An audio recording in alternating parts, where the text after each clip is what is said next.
Smart city અંતર્ગત વડોદરા મહાનગર સેવા સદન ખાતે મહત્વની બેઠક મળી હતી. વડોદરા મહાનગરપાલિકાની વડી કચેરી ખાતે મ્યુનિસિપલ કમિશનર અરુણ મહેશ બાબુની અધ્યક્ષતામાં સ્માર્ટ સિટી અંતર્ગત બેઠકનું આયોજન કરવામાં આવ્યું હતું. આ બેઠકમાં મુખ્યત્વે વડોદરા શહેરમાં ઇલેક્ટ્રિક બસ સેવા શરૂ કરવાની દિશામાં પાલિકા દ્વારા પ્રયત્નો હાથ ધરવામાં આવ્યા હતા, જે અંતર્ગત કુલ 200 જેટલી ઇલેક્ટ્રિક બસ દોડાવવાનું આયોજન છે, જેના પહેલા તબક્કામાં 100 ઇલેક્ટ્રિક બસનું આયોજન પાલિકા દ્વારા કરવામાં આવી રહ્યું છે. તમામ કામગીરી પાલિકા અને સ્માર્ટ સિટી દ્વારા સંયુક્તપણે કરવામાં આવી શકે છે.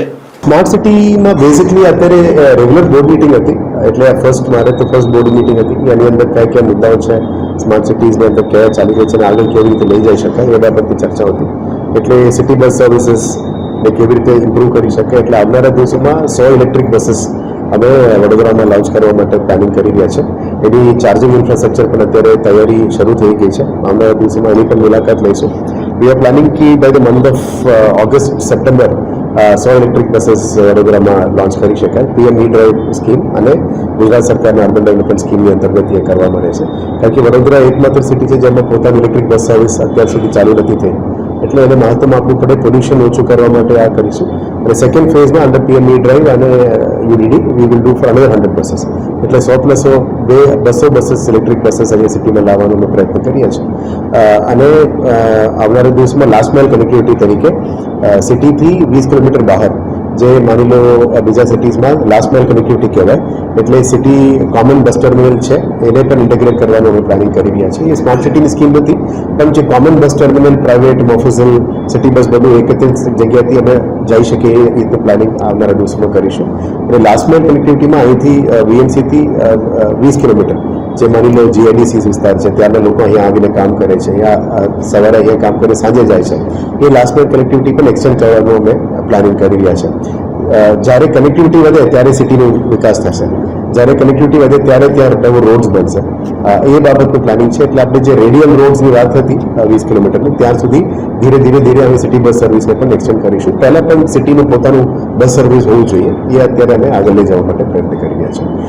સાથે GIS બેઝડ મેપિંગ, જે આવનારા દિવસોમાં ડક્ટ યુટિલિટી વડોદરામાં આપ જોઈ શકો છો કે મોટાભાગમાં વોટર યુટિલિટીઝ અને ડ્રેનેજના લીધે દરેક જગ્યામાં સિટીને ખોદી નાખીએ છીએ, અને ક્યાં પ્રોબ્લેમ છે એને આઈડેન્ટિફાઈ કરવા માટે પણ કંઈ સાયન્ટિફિક સિસ્ટમથી અત્યાર સુધી કંઈ કર્યું નથી. એટલે ગ્રાઉન્ડ પેનિટ્રેટિંગ રડાર લાવીને યુટિલિટી ક્યાં છે, કયા જગ્યામાં અનનેસેસરી ખોદવાનું નથી અને કયા જગ્યામાં પ્રોપર ખોદવું જોઈએ, એ બધું સ્ટડી કરીને કરવા માટે GIS બેઝડ મેપિંગ અને GIS લેયર ડિસિઝન મેકિંગ માટે અમે આજે નિર્ણય લીધું છે.